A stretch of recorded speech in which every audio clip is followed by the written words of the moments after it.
স্বামী ক্যাঙ্কা করে খুশি হওয়া লাগে তো জানিসই না। আমার থাকে শোন, ক্যাঙ্কা করে খুশি হওয়া লাগে। আমি তোকে যে কয়টা টিপস কমো সেটা যদি ঠিক মতো তুই মানা পারিস, স্বামী তোর জন্য খুশি খা, সারা জীবন তোর জন্য পাগলা হয়ে থাকবি। দোস্ত ক, আমি সব মানবো। আমি খুব অশান্তির মধ্যে আছি স্বামী লিয়ে। শোন তাহলে মনোযোগ দিয়ে শুনিস সব কথা।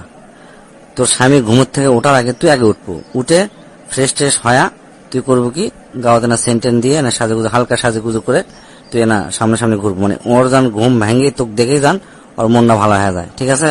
আর ওই ঘুমোর থেকে ওঠার যখন উঠবি, যখন তাকাবি, তখন তুই না ওর দিকে তাকে না মুসকি মুসকি হাসি দিব, ঠিক আছে। এটা গেল 1 নাম্বার।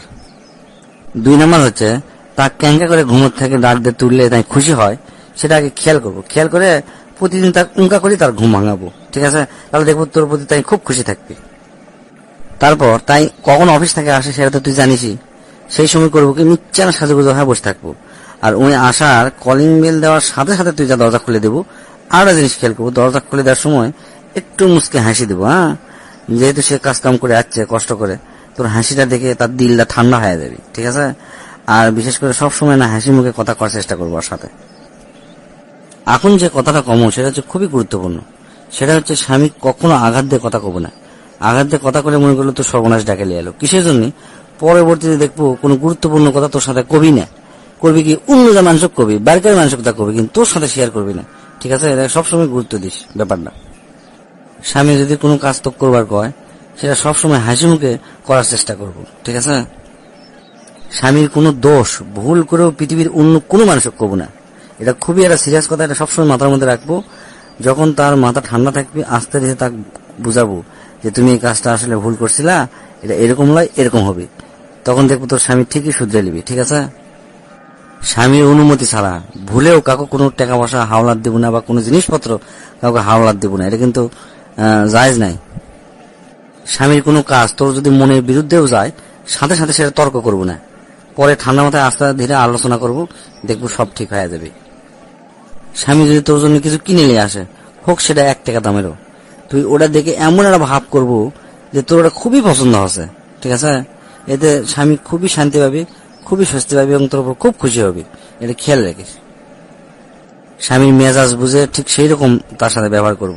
তাই যদি হাসি খুশি থাকে তাহলে তার সাথে হাসি খুশি ভাবেই ব্যবহার করব। আবার তার যদি মন খারাপ থাকে তাহলে তুইও মন খারাপ করবো, তার মনের কষ্টটা বোঝার চেষ্টা করব, তার সাথে সেটা শেয়ার করার চেষ্টা করব। ভুলেও এরকম করব না যে তাই কষ্টে আছে তুই এমন ভাব লিচ্ছ যে তার কষ্টের তুই কোনো মূল্যায়নই করিচ্ছ না, তাহলে স্বামী খুবই কষ্ট পায়। এই ব্যাপারটা তুই অবশ্যই অবশ্যই খেয়াল রাখবো। আরেকটা জিনিস তুই খুব খেয়াল করবো, বেটি ছোটরা কিন্তু খুব লোভী হয়, টাকা পয়সার প্রতি খুব লোভ থাকে। এই জিনিসটা তুই সবসময় খেয়াল করবো, কোনো টাকা পয়সার প্রতি লোভ করবো না। আর তোকে তো লোভ করার দরকারই নাই। তোরা বিয়ার আগে বাপ মায়ের কাছে থাকিস, বাপ মা তোকে দায়িত্ব নেয়, আর বিয়ার পর স্বামীরা দায়িত্ব নেয়। তাহলে তোকে কোনো টাকা পয়সা চিন্তা আছে? স্বামী হোক যদি ভালো রাখতে পারিস, টাকা পয়সাটা তোকে চিন্তাই করা লাগবে না।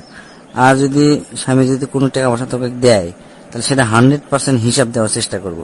তাহলে দেখবো যে তোর উপর চরম ভাবে বিশ্বাস স্থাপন করবি এবং দেখবো সমস্ত টাকা পয়সা তোর উপরই দায়িত্ব দিবে এবং তোর কাছে থবি, বুঝছো।